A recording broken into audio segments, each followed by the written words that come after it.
Chiron 7 was a scar in the void, a dead world scorched black and choked with poison. Every time I stared out over the mines, it struck me how little effort they'd made to hide what this place was. A dumping ground. A grinder for people the world had decided it no longer needed. That eerie glow from the unbright veins below was the closest thing we had to light here, staining everything with its greenish-blue shimmer. It wasn't enough to see faces clearly, just enough to make out the figures shuffling between the towering machines. From the observation tower, you could almost forget they were people at all. The inmates moved like insects, bent low under the weight of their haul or the implants embedded in their spines. Neural inhibitors, we called them, though leashes would have been more honest. The tech guys swore they were foolproof, simple enough to suppress the worst mutations, but with just enough slack to let the prisoners work. It kept them docile, quiet. As long as the lights on their collars blinked green, you didn't have to think too hard about what went on under the surface. They were digging for umbrite, the most valuable substance in the galaxy. Without it, wormhole drives couldn't function, and the vast, interconnected web of star systems would collapse into isolated fragments. The energy umbrite produced was unparalleled, but so was its cost. It poisoned everything it touched, the land, the air, and especially the people who mined it. That was why we were here. That was why the Hesperian Corporation turned this planet into a prison. It was cheaper to use convicts than real workers. Easier to lose people no one cared about. From the corporation's perspective, it made perfect sense. Chiron 7 kept the umbrite flowing, kept the galaxy spinning. It didn't matter that every inch of this planet was soaked in death and radiation, or that the men and women who toiled here were doomed the moment they arrived. What mattered was the quotas, the numbers on a report. And as long as those numbers looked good, the system worked. Something stirring caught my eye. One of the newer inmates had stopped. He stood motionless in the middle of the field, staring down at his hands. A guard drone hovered in, its mechanical arms twitching in warning, but the man didn't flinch. I leaned closer to the observation panel and adjusted the zoom. His hands were shaking, the green umbrite dust coating them, catching the light like glitter. At first, I thought he was about to bolt, but then his knees buckled, and he collapsed face first into the dirt. "Another one down," Supervisor Doyle muttered beside me. "Third today." "Isn't that early?" I asked, keeping my voice neutral. He shrugged. "Exposure's up, some new seam in Theta's throwing off radiation levels." The man below didn't move as the drone lifted him effortlessly, the claws locking around his torso. From up here, it looked almost gentle, like a parent carrying a sleeping child. He'd be carted off to the infirmary, or the morgue if the radiation had done its work. I didn't bother asking which. After 4 years on Chiron 7, you learn not to ask questions that didn't matter. Doyle tapped the screen in front of him, his fingers moving with a kind of bored efficiency. He was the sort of man who thrived in places like this. Pale, heavy-set, his uniform too tight around the middle. He had the air of someone who'd never seen combat but liked to think he could. If he'd ever felt anything about the prisoners, it had long since curdled into disdain. "You should get comfortable," he said, gesturing vaguely toward the chair behind me. "We're going to be here a while." "I prefer to stand." "Suit yourself." He smirked without humor, then leaned back in his own seat with a satisfied grunt. "Theta's been acting up again. Might need you to head down there soon." I turned to face him. "Theta, I thought we'd sealed it off." "We did. Temporarily." He waved a hand as if that solved everything. "The yield's too high to leave it idle for long. A little radiation never hurt anyone who mattered." It was a joke, but his tone made it clear he meant it. I gritted my teeth and glanced back at the mining fields. From here I saw the outline of Sector Theta in the distance, a black shadow against the glowing terrain. It had been weeks since anyone set foot there. The last team to go in hadn't come back whole. "Are the inhibitors holding in that sector?" I asked. "For now." Doyle's voice carried that oily smoothness he used when he didn't want to admit how thin the leash had gotten. "We're monitoring the network. Any sign of failure, and we'll pull the plug." "And what about the men you'll send in?" He chuckled. "They knew what they signed up for, same as you." I didn't answer. I'd learned a long time ago that arguing with Doyle was like shouting into a storm, pointless and exhausting. Instead, I focused on the scene below, watching the drones herd the prisoners like cattle. The muted hum of the inhibitors buzzed through the air, a constant reminder of the tightrope we walked here. If the tech failed, even for a moment, we'd all be dead before the alarms could sound. But it never failed. The engineers were too good, the margins too slim. Every glitch was corrected before it became a problem. That was the promise we were sold when they brought us here. Perfect control. A system that worked, as long as you didn't think too hard about what it cost. "Garrett!" Doyle's voice snapped me back. He was staring at his slate, his lips pressed into a thin line. Without looking up, he gestured toward the monitors. "Glitch in beta sector. Looks like a collar's acting up. Go check it out." I nodded and left without a word. The tower's elevator rattled as it descended, the groaning metal somehow louder than the hum of the inhibitors outside. The airlock opened at the base, and the raw, acrid stink of Chiron 7 hit me like a slap. The air always carried the scent of burnt rock, chemical fumes, and a sharp metallic trace of umbrite dust.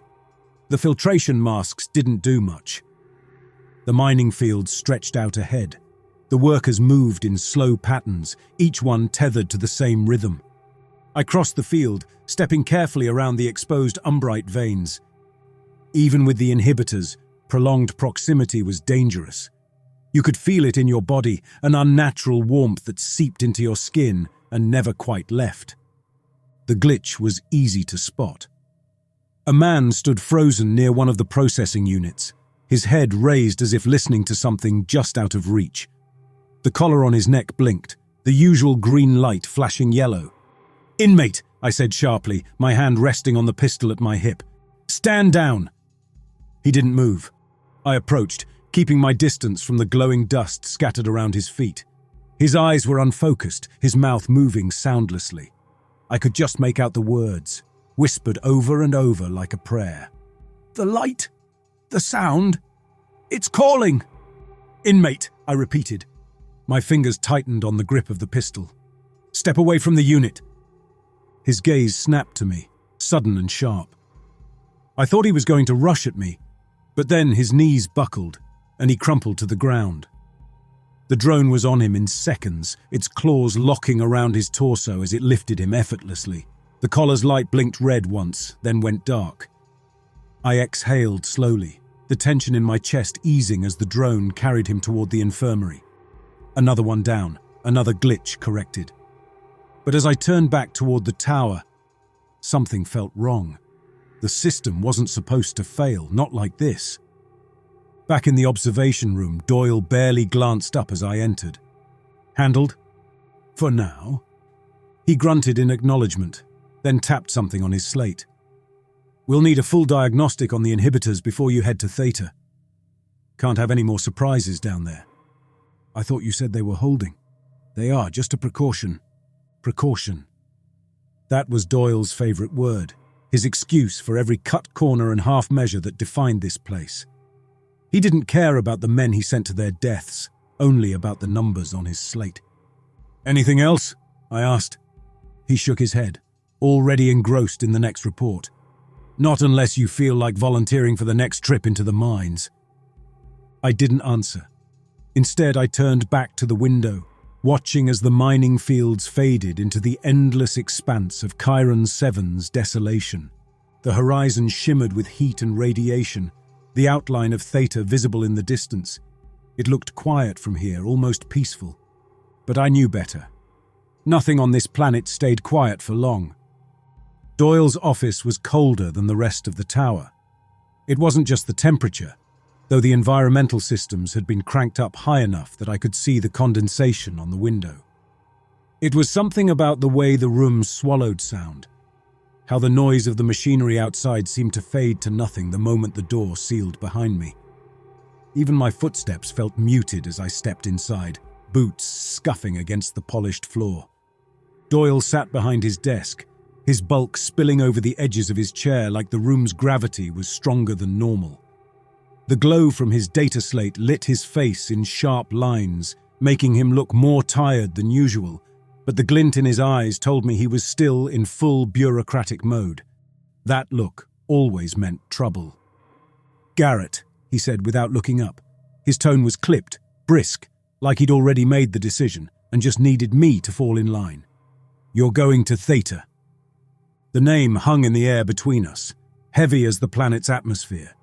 I let it sit there for a moment, watching his face for any sign of hesitation. There wasn't any. "I thought Theta was off limits," I said finally. "Radiation, system failures, the works." It was. He tapped the screen, scrolling through what looked like a report. Temporary measure. "The corporation's orders came through this morning. Theta's yield is critical. If we don't get it operational again, quotas are going to fall behind." Quotas. I didn't bother hiding the edge in my voice. "You're sending men into a death trap because the numbers don't look good." Doyle's eyes flicked up at me. "I'm sending you because it's your job. Or did you forget that?" I ignored the bait. "What's the inhibitor status?" "Holding," he said too quickly. "Mostly.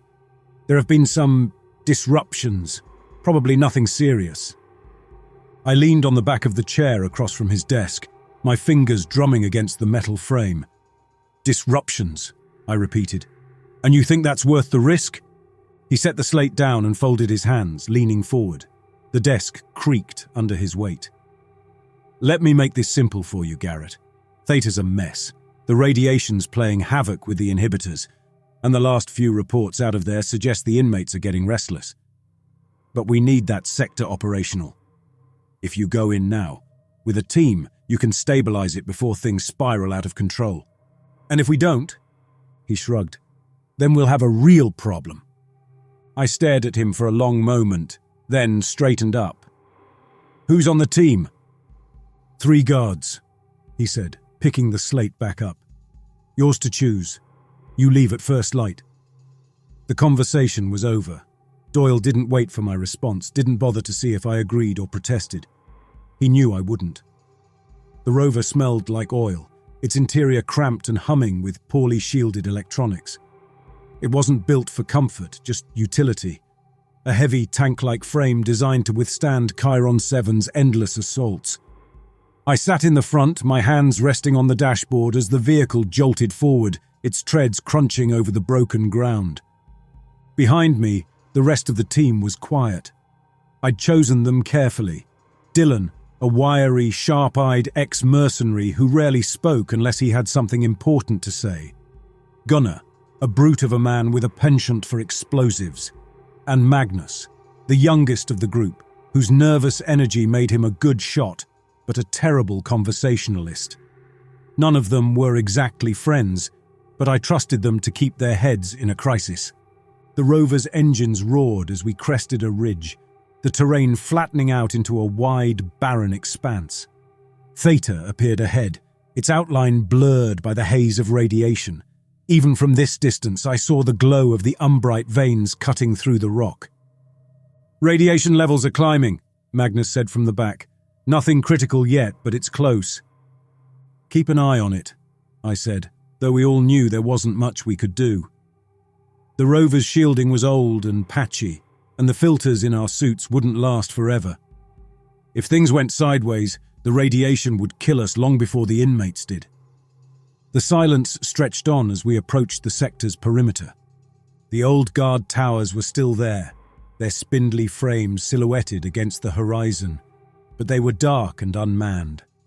A few scattered barricades marked the boundary, their surfaces scorched and pitted with damage. The gate was half collapsed, the twisted metal framing a gap just wide enough for the rover to squeeze through. Inside, the terrain was rough, the ground split open in rough fissures where the veins had been exposed. The mining equipment lay abandoned, its skeletal forms jutting out of the dirt like the remains of some long-dead beast. "Looks like they've been busy," Dylan muttered, his voice dry. He nodded toward a nearby barricade where a cluster of sculptures had been arranged. They were crude shapes made from scavenged metal and umbrite shards, their surfaces scratched with symbols. "What the hell is that?" Magnus asked, leaning forward to get a better look. "Art," Gunnar said, his tone mocking. Or a warning. My attention was locked on the tallest of the sculptures, a towering figure with spindly limbs and a rough, glass-like head. It was positioned near the entrance to the main tunnel, its blank face turned toward us as if waiting. "Let's move," I said. "Stay together. Keep your weapons ready." The first signs of trouble came about 100 meters in. A trail of blood streaked across the floor, leading toward a side passage that had partially collapsed. The blood was dry, but the marks in the dirt around it suggested something had been dragged. The side passage opened into a wider space where more of the sculptures had been arranged in a rough circle. In the center was an altar, a crude slab of rock covered in umbrite dust and what looked like dried blood. Around it, the walls were scratched with more symbols, their shapes rough and chaotic. "This is getting weird," Dylan said. "You think they're all like this now?" "I think we've got bigger problems," Gunnar said, nodding toward the far side of the chamber. A body was slumped against the wall, its collar blinking. The man's skin was blotchy, his limbs bent in strange angles. "Radiation sickness?" Magnus asked. "Maybe," I said, though I wasn't sure. The mutations were worse than anything I'd seen before. The man's hands gnarled into claw-like shapes and his eyes sunken and glassy. Whatever had happened here, it wasn't just radiation.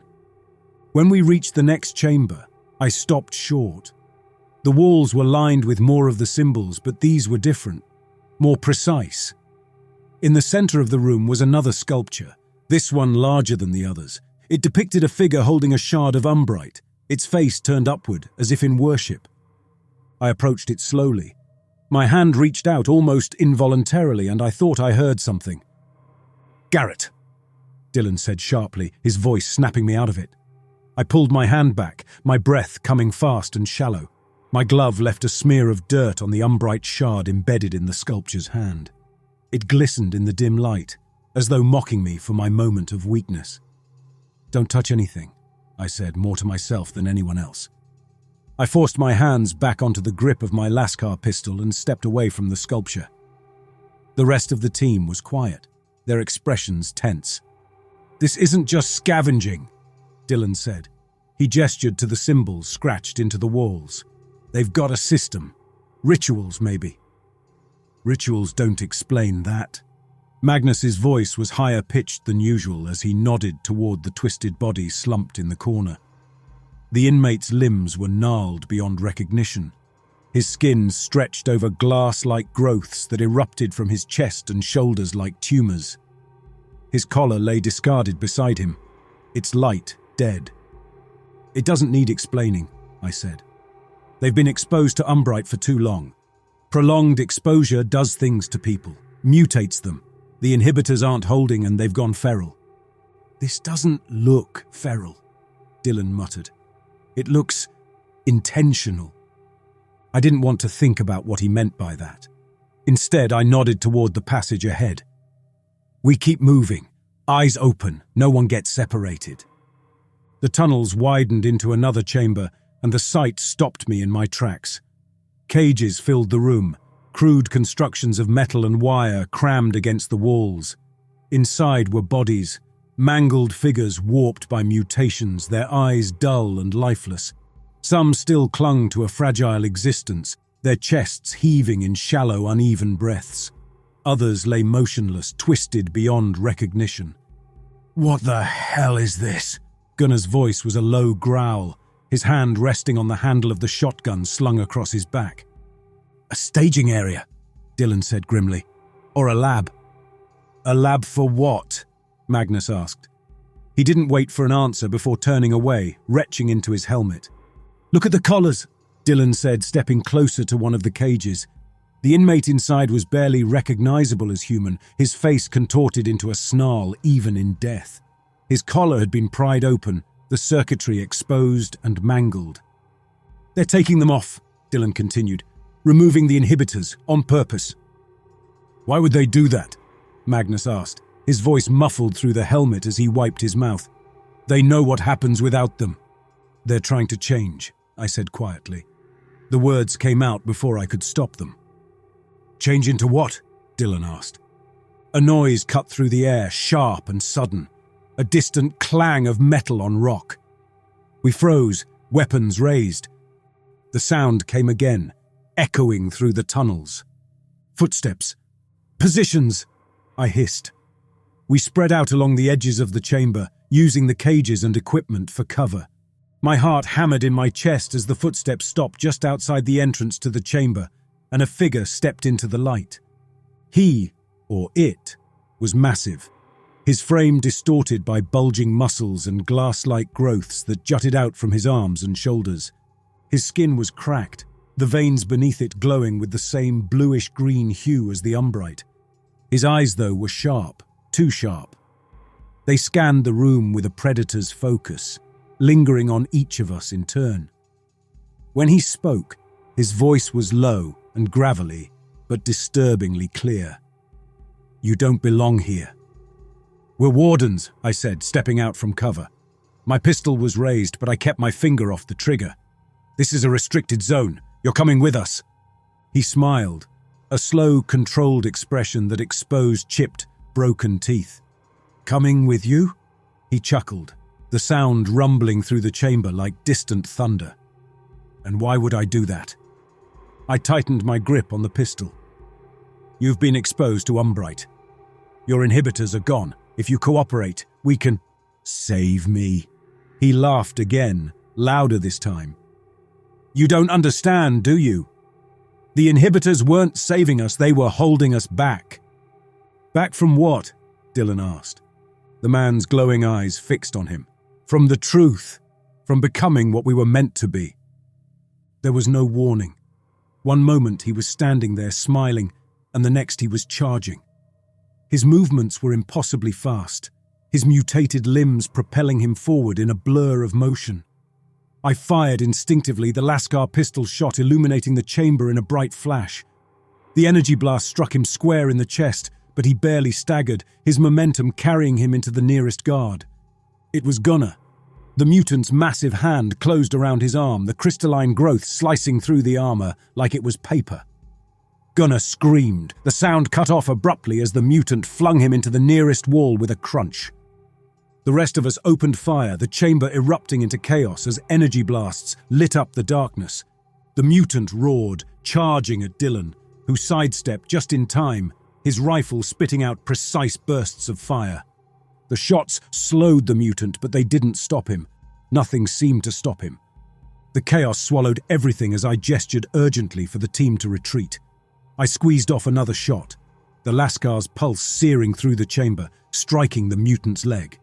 It staggered, its monstrous frame faltering for just a moment, long enough for me to pivot and follow the others into the narrow passage ahead. We ran blindly through the tunnels, the echoes of our footsteps mixing with the mutants' enraged roars. The mutations were worse than I'd imagined, but it wasn't just the physical changes. The way he spoke, the way he moved. This wasn't feral rage. We finally stopped in a narrow passage, the walls close enough to make me feel claustrophobic. Magnus was panting, his hands shaking as he reloaded his rifle. Dylan was calm as ever, though the tightness in his jaw betrayed his unease. "We need to get to the surface," I said. "Regroup with the rover, call for reinforcements. We've seen enough to report back. Let the corporation decide what to do." The sound of footsteps cut through the silence again. Multiple sets. I raised my pistol, the others following suit. The shadows at the end of the passage shifted, figures emerging one by one. There were 5 of them, all mutated to varying degrees. Some were hulking brutes like the first, their bodies warped and grotesque. Others were smaller, more human. At the center of the group was a figure larger than the rest, his growths more pronounced, his presence commanding. "Luther," Dylan muttered under his breath. The name hit me. Luther had been one of the first inmates sent to Theta, a gang leader from some forgotten world. I'd read his file. Violent, cunning, dangerous. "Warden Garrett," Luther said, his voice deep and resonant. "Welcome to Theta. We've been waiting for you." I didn't lower my pistol. Neither did Dylan. Magnus's breathing was ragged behind me, his rifle shaking in his grip. "We're not here to talk," I said, my voice steady despite the pounding of my heart. "Step aside!" Luther chuckled. "Still playing the warden, I see. Still clinging to your orders, your rules. But out here, your rules don't matter anymore." "Move," I repeated, my finger tightening on the trigger. "This is your only warning." "You don't understand, do you?" Luther took another step forward, his movements fluid and unnervingly human despite his grotesque form. "You think this is about rebellion, about inmates rising up against their keepers, but it's so much more than that."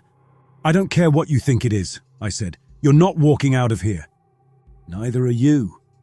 He moved faster than I expected, his mutated form closing the distance in a heartbeat. I fired, the Lascar pistol's blast searing the air between us, but he twisted to the side, the shot grazing his shoulder without slowing him down. His crystalline arm swung in a wide arc, and I barely managed to duck, the sharp edges slicing through the air inches from my head. I stumbled back, my shoulder slamming into the tunnel wall as Dylan opened fire. The shots struck Luther in the chest and legs, sparks flying as they hit the growths, but they might as well have been pebbles against a mountain. The others moved then, the mutated figures behind Luther surging forward like a wave. Dylan kept firing, but there were too many of them. Magnus screamed as one of the brutes grabbed him, lifting him off the ground like a rag doll and slamming him into the wall. He went limp, his rifle clattering to the ground. Dylan gave a sharp, decisive motion with his hand, the universal signal to retreat. There was no room for argument in that gesture, no hesitation. My body rebelled against the command, urging me to stay, to fight. But the grim reality of the situation overrode those impulses. Dylan had made his choice, and staying behind would only doom us both. I turned and ran, my boots pounding against the uneven floor of the tunnel, each step propelling me further from the chaos behind me. The sound of gunfire rang out, followed by the inhuman roars of the mutants as they closed in. My lungs burned, each breath pulling in the harsh air of the mines, thick with the sharp scent of umbrite. The screams came next, but I didn't look back.